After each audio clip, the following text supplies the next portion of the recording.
Ahojte stavkári, ak ste si mysleli, že si v lete od futbalu trochu oddychnete, takto ste sa veru poriadne pomýlili. V Poľsku práve prebiehajú majstrovstvá Európy mladíkov do 21 rokov a nechýba ani slovenské zastúpenie. Zverenci Pavla Hapala vstúpili do turnaja fantastickým víťazstvom nad domácou reprezentáciou a ich šanca predstaviť sa v semifinále rastie. Dnes večer ich čaká Anglicko, tak im poriadne držte palce. Okrem toho prebieha aj v Rusku príprava na budúcoročné majstrovstvá sveta vo futbale, teda pohár konfederácií a už sa zrodilo niekoľko zaujímavých výsledkov, takže aj tam obráťte svoju pozornosť a nezabudnite stavkovať. Ale skutočne zaujímavé veci sa tento rok budú diať na prestupovom trhu. Antoine Griezmann bol horúcim artiklom, celú jar sa špekulovalo o tom, že odíde do Manchester United, ale tento Francúz ukázal obrovský charakter a počas trvajúceho trestu pre Atletico Madrid, keď do tohto klubu nemôžu prestupovať hráči, sa rozhodol predĺžiť kontrakt a zostávať teda v hlavnom meste Španielska. Preto sa najhorúcejším a najzaujímavejším mužom na prestupovom trhu stal Kylian Mbappé. Tento mladíček v AS Monaco pretrhol všetky rekordy, postaral sa o prepis histórie a kľúčky si záujemcovia len tak podávajú v tomto kniežatstve. Uvidíme, kde napokon zakotví, ale najväčší záujem zatiaľ prejavuje Real Madrid. A práve Real Madrid, obhajca ušatej trofeje, klubom, na ktorý si musíte toto leto poriadne na prestupovom trhu posvietiť. Najšokujúcejšou správou je, že Cristiano Ronaldo má pokrk španielských daňových úradov a chystá sa veľký prestup. Okrem toho je na odchode James Rodriguez, ktorý ak by zostal v tomto klube, tak aj sám by bol prekvapený.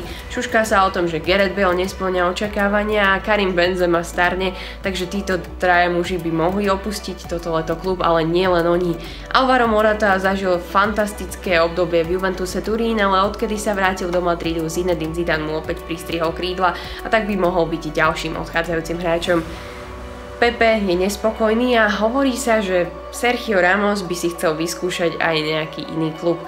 Naopak opačným smerom na štadión Santiago Bernabéu by sa konečne mohol vybrať vytúžený brankár David De Gea z Manchester United, Pierre-Emerick Aubameyang z Borussie Dortmund a uvidíme, kto ešte.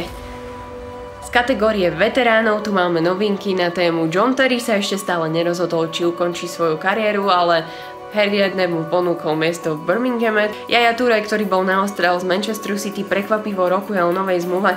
Tu však nemá istú Sergio Aguero, ktorý pod Pepom Guardiolom nedostáva dostatok príležitostí. Ďalším veteránom, ktorého budúcnosť je veľmi otázna, je Zlatan Ibrahimovič, ale v jeho prípade, myslím si, ukončenie kariéry naozaj nehrozí.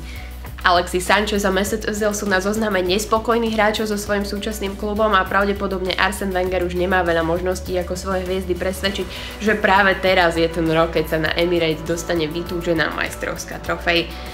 Veľký záujem je o Marca Verrattiho z PSG, o ktorého sa intenzívne zaujíma FC Barcelona a Moussa Dembele je tiež horúcim artiklom na prestupovom trhu, pretože v Celticu mal naozaj vydarenú sezónu. Misia Wayna Rooneyho na Old Trafforde sa pomaličky končí, ale do klubu by sa mohlo vrátiť ďalšie veľké meno. Pamätáte si všetci veľmi dobre Petra Schmeichela a jeho syn Kasper v Leicesteri podával fantastické výkony a tak nie je vylúčené, že sa do tohto klubu opäť Schmeichelovci vrátia. Brankárskú otázku budú musieť vyriešiť v AC Milánu, pretože mladúčky Gianluigi Donnarumma sa rozhodol, že s klubom nepredĺží spoluprácu a veľmi veľký záujem je na prestupovom trhu aj o Filipeho Coutinha z Kloppovho Liverpoolu. Uvidíme, ako sa to napokon premieša, ale bude to určite veľmi dramatické a pravdepodobne najväčšie prestupy sa dohodnú až na konci prestupového obdobia. Vy však nezabudnite stavkovať na stavky.sk, pretože vždy je čo vyhrať. Uvidíme sa opäť čoskoro.